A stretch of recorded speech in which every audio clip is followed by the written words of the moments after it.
let's say the Madoff's Ponzi scheme, just to do the same analogy, right? So it's not really a Ponzi scheme. What actually happened was in the 1990s and early. Hold on a second, Hanson. What happened was in the early 2000s and the late 1990s, Congress borrowed out of the trust fund to the tune of about $4 trillion.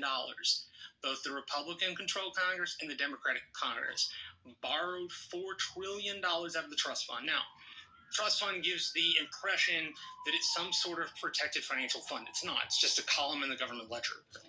At all. But the point kind of stands. And Hanson, I still haven't finished the point. Well, here's a tie-in. The floor, and then you didn't state what your point is.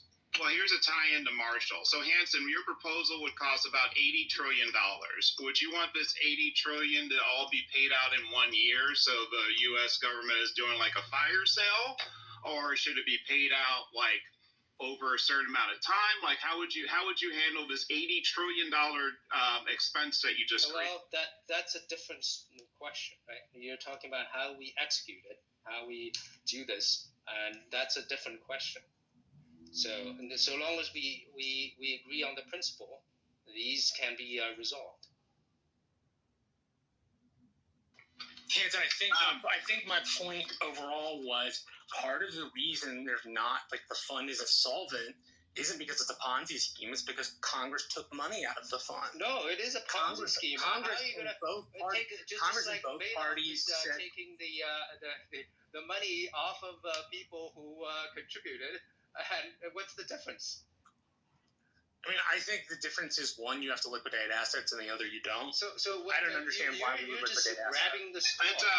You're just grabbing the straws. I mean, you're saying on the one hand you're saying that it is a Ponzi scheme, and then on the other hand you're asking me what should we grab some line items, and you just like finding excuses.